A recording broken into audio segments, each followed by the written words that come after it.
To move on to our next speaker, he's a 17-year-old from Russia. He enjoys playing the guitar, does martial arts, and plays badminton. He's here today to share helpful messages that can brighten up people's days. His talk focuses on advising those stressed about choosing their future early in life and aims to inspire confidence in the audience. Please welcome Rodion.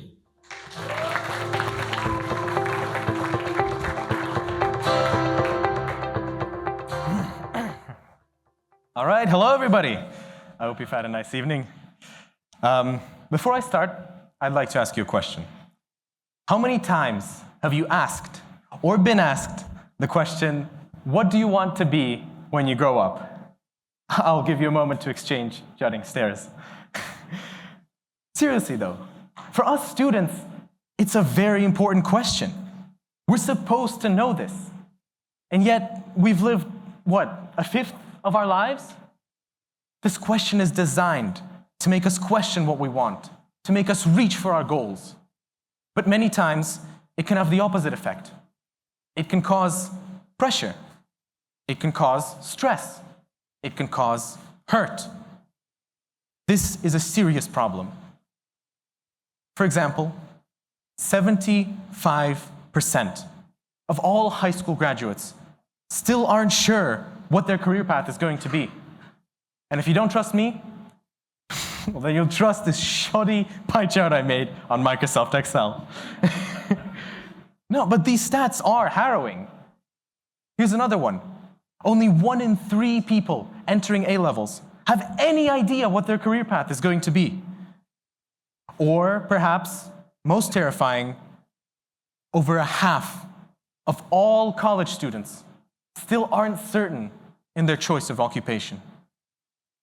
This is a serious problem for all of us, all around the world, and with acceptance rates falling ever since the 2000s, leading to the Washington Post to admit that it's harder now for us students to get a job than it's ever been.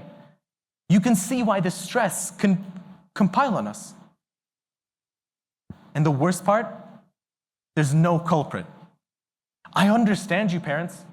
You want what's best for your kids. You want them to have a good life, better than yours. But at the same time, I can't pretend like we students don't feel the ramifications of the stress that puts on us. I believe to solve this problem, we have to take a calm, a rational approach, to take stress out of the equation. And that's why I've created 3 axioms, 3 pieces of advice to help guide you in discussing or planning your future.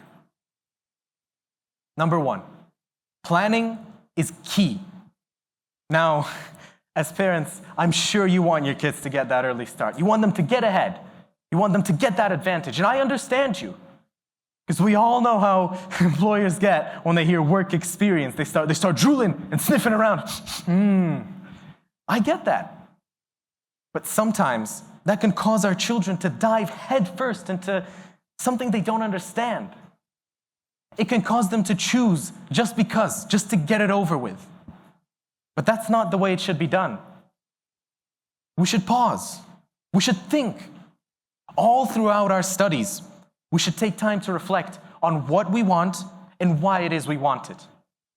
And there's no better example of this than A-list actor Bryan Cranston. You've seen him in many movies. Godzilla, Saving Private Ryan, The X-Files, and yes, even Drive 2011. But he is perhaps most known for his performance in the hit TV series, Malcolm in the Middle. Although some of you may know him from that Breaking Bad thing, whatever. Now, in an interview with The Well, he discussed how he wandered, in his own words. How, in his second year of college, studying administration of justice, he left with his brother to tour the US, to sleep in sleeping bags outside of cemeteries, to work part-time jobs, to travel, to see the United States. And he attributes his success as an actor to this. He says, I believe people gain a tremendous amount of wisdom when they wander, when they allow themselves, as I did, to get lost. And maybe you'll find yourself somewhere. He believes that Us children, we're not fully baked yet. We don't truly know what we want. In his words, taking that time off, taking those years to find out who you are can lead you to become the best version of yourself.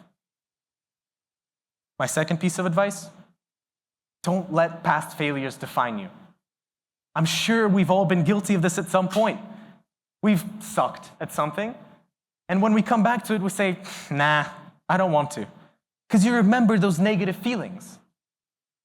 For example, you got a bad grade on a maths paper, and you don't want to do maths. Or you mess up in a school recital. You mess up your guitar solo, which obviously isn't your fault, right? It's the drummer, okay? The drummer. You didn't count me in, okay? It's his fault. But random examples. But this can stop us from doing what we love. It can weigh on us. But we shouldn't let that happen. It is important to forgive your past shortcomings, to move on because they don't define you in your present, and they certainly don't define you in your future. A perfect example of this is UFC fighter Alex Pereira.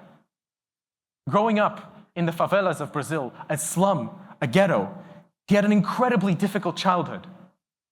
At 12 years old, he was forced to drop out of middle school and became a bricklayer, and later a car tire shop worker.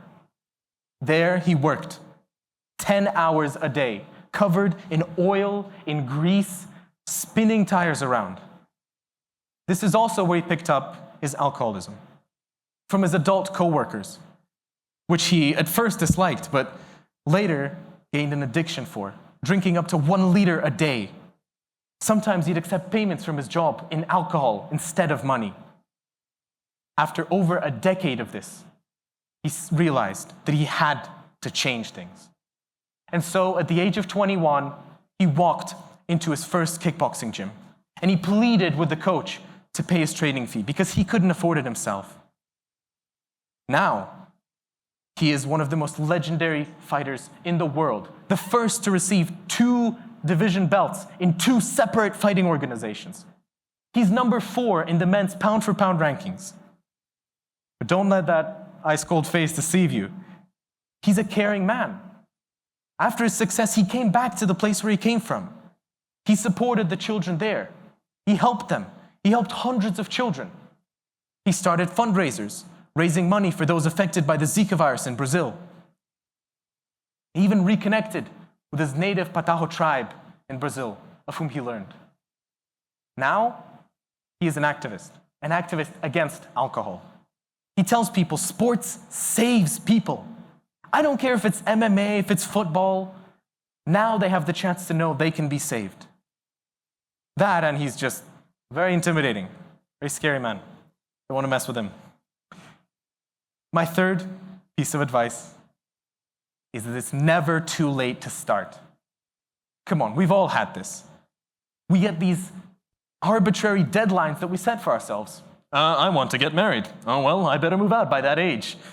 And parents, I can understand why you impose these. You want your child to get up and do something. It pushes them to better themselves. And I mean, if I had a chance to sit in a big armchair in front of a kid and look really smart, I'd take it. But unfortunately, these can put pressure on our kids, on us. Because when they don't reach those deadlines in time, they give up. They think, why bother? I'm too late. There's no point. This is not true. This couldn't be farther from the truth. And don't take it from me, take it from Fauja Singh. At the age of 113 years young, he's a retired marathon runner. Born in 1911 in India, he was afflicted with a condition. He could not walk until he was 5. And even then, he could not walk for long distances. So all he could do was stay on his farm and help his parents. Now, just under 100 years later, he moved to London. And in 1994, he started running as a way to cope with the death of his 5th son, Kuldeep. This became something he was passionate about. And in 2000, he made his breakthrough by running the London Marathon in 6 hours and 54 minutes. That's an hour faster than the previous record in his age category. That's incredible. But just like the book written about him and printed millions of times over, Fauja Singh never stopped going. New York, Toronto, Mumbai. He even earned the kick-ass title, Turbaned Tornado. Badass. He never stopped. Although his most impressive achievement might be the time he earned 8 world records, 8 in a singular day. 3 of which had never been set before in his age category. And now, he's of course retired, although he does still take up running occasionally.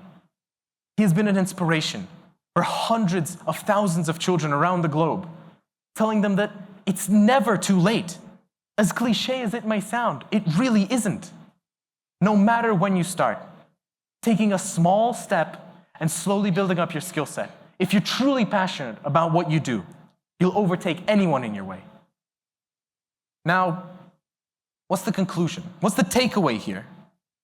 Well, if there's one thing I'd like you to take out of this room today, is that sometimes the most simple thing to do, to sit down, to relax, to think things through, is the best decision you could possibly make, to not let that pressure crush your dreams. This is a proverb I really do love. To be calm is the highest achievement of the self. Only when you're calm can you truly know what it is you want and why it is you want it, and what's the motivating factor. It's crucial in deciding what you will be doing for the rest of your life. And if I can spurt even one singular, useful car conversation on the way back home, well then my job is very well done. So don't be afraid. Don't let pressure pile all over you. And parents, respect your children's time. They are beautiful people who can achieve so much in their life. We just need to let them figure themselves out. And with that said, go out and achieve the future that you deserve. Although, no pressure though, right? Thank you.